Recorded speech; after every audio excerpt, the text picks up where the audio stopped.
For the first time ever, Prime Minister Narendra Modi is all set to reshuffle his cabinet. To talk on this, we have our national expert and editor for national affairs, Mr. Vijay Trivedi. Sir, why do we need a cabinet reshuffle these days? अंकित, इस सरकार को, प्रधानमंत्री नरेंद्र मोदी की सरकार को 2 साल पूरे हो गए, यानी 40% उन्होंने अपना जो कार्यकाल है, टेन्योर है, वो पूरा कर लिया है। प्रधानमंत्री बार बार ये कहते रहे, जिस दिन उन्होंने शपथ ली थी उस दिन भी कहा था कि वो, उनकी सरकार, उनके मंत्री जो है जवाबदेह होने चाहिए, जिम्मेदार होने चाहिए अपने काम के लिए।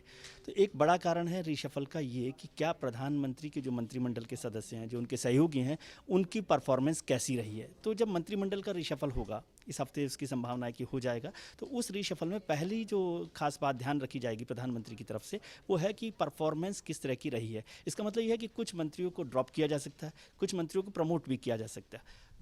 Sir, according to you, who are the ones who are not performing in his cabinet? ये काम तो वैसे प्रधानमंत्री को तय करना है कि अपने मंत्रिमंडल के जो सहयोगी हैं उसमें कौन कौन लोग परफॉर्म कर रहे हैं। लेकिन एक चीज़ मैं बताता हूँ कि प्रधानमंत्री ने अपनी तरफ से सरकार के अंदर एक सर्वे करवाया था और उस सर्वे में उन्होंने सभी मंत्रियों के कामकाज को देखा था। दूसरा, उन्होंने कहा था मंत्रियों को कि वो अपना अप्रेजल खुद भी करें, कि यानी उन्होंने क्या काम किया है, उनकी परफॉर्मेंस कैसी रही है अपने मंत्रालय को लेकर, अपने संसदीय क्षेत्र को लेकर, और अपने विभाग में जिनको सहयोग मिलना था उनके साथ कैसा काम किया। इस सबको ध्यान में रखा है। इसमें बहुत सारे लोग हैं जिसमें मंत्रियों के नाम आते हैं।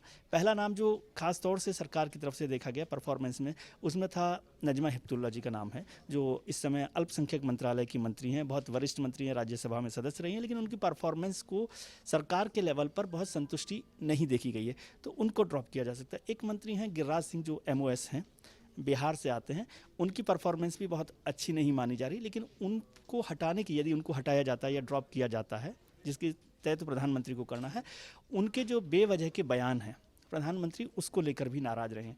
एक कृषि मंत्री हैं राधा मोहन सिंह, उनकी परफॉर्मेंस पर भी कई बार सवाल खड़े किए गए हैं। 3-4 मंत्री और हैं जिनकी परफॉर्मेंस को लेकर सवाल खड़े किए गए हैं, लेकिन उनको ड्रॉप करने की वजह सिर्फ परफॉर्मेंस ही नहीं है, और जो जातीय समीकरण है और जो वजह हो सकती है, जो राजनीतिक कारण हो सकते हैं, वो भी उनकी वजह हो सकती है कि उनको ड्रॉप किया जाए या फिर उन्हें कुछ लोगों को प्रमोट किया जाए। Sir, who do you think are the potential candidates for replacing the ones who are not performing in the cabinet? राजनीति में सबसे बड़ी बात कही जाती है कि ये जो मंत्रिमंडल का गठन है या मंत्रिमंडल से ड्रॉप करना, ये प्रधानमंत्री का प्रेरोगेटिव है, प्रधानमंत्री का विशेषाधिकार है। हालांकि प्रधानमंत्री ने, जो हमें जानकारी मिली है, जो भारतीय जनता पार्टी के अध्यक्ष अमित शाह से बातचीत की है और एक लिस्ट करीब करीब फाइनल की है कि किन किन मंत्रियों को या किन किन लोगों को मंत्रिमंडल में शामिल किया जा सकता है। उसमें खास तौर से मैं आपको वजह बता सकता हूँ कि किन लोगों को शामिल किया जाना चाहिए।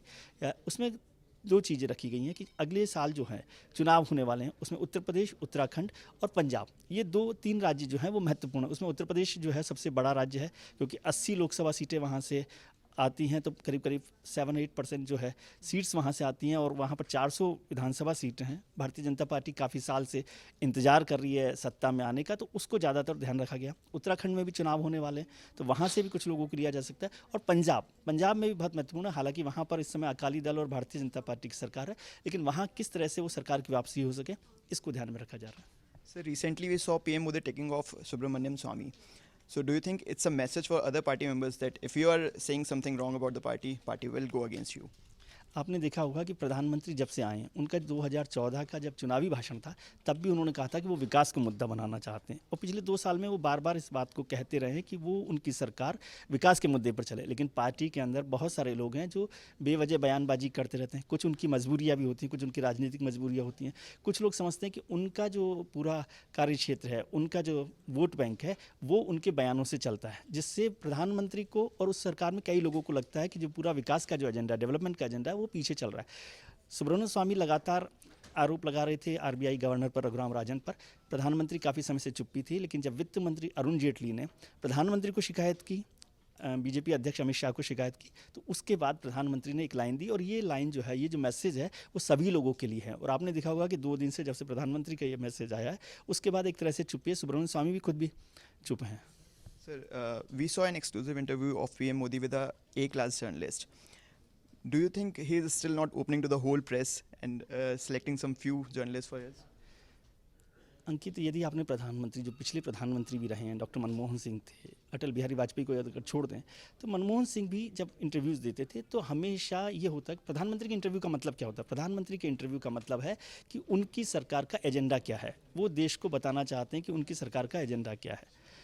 बार बार ये सवाल हो रहा है कि एक जर्नलिस्ट को, एक चैनल को प्रधानमंत्री ने इंटरव्यू दिया। नो, आमतौर पर ऐसा करते हैं, या फिर प्रधानमंत्री की तरफ से प्रेस कॉन्फ्रेंस भी होती है, प्रधानमंत्री कार्यालय एक प्रेस कॉन्फ्रेंस का आयोजन करता है, लेकिन उस प्रेस कॉन्फ्रेंस को भी हम एक तरह से ऑर्केस्ट्रेटेड प्रेस कॉन्फ्रेंस कह सकते हैं। उसमें भी प्रधानमंत्री और सरकार के एजेंडा से जुड़े हुए सवाल होते हैं, क्योंकि वहाँ पर क्रॉस क्वेश्चनिंग की ज़रूरत नहीं है। वहाँ पर प्रधानमंत्री इस देश के लिए क्या करना चाहते हैं, उनकी सरकार क्या करना चाहती है, वो महत्वपूर्ण है। मुझे जो जानकारी मिली है कि अभी एक अंग्रेजी चैनल को उन्होंने इंटरव्यू दिया, इसी हफ्ते या अगले 5-7 दिन में एक और चैनल को वो इंटरव्यू देने वाले हैं, जो सभी रीजनल चैनल्स को रीजन्स में दिखाई देता है। वो हिंदी में भी होता है, वो भाषाओं में भी होता है, दूसरी भाषाओं में भी होता है। तो प्रधानमंत्री उसके माध्यम से और जगहों पर पहुंचना चाहते हैं। Thank you so much, Vijay sir.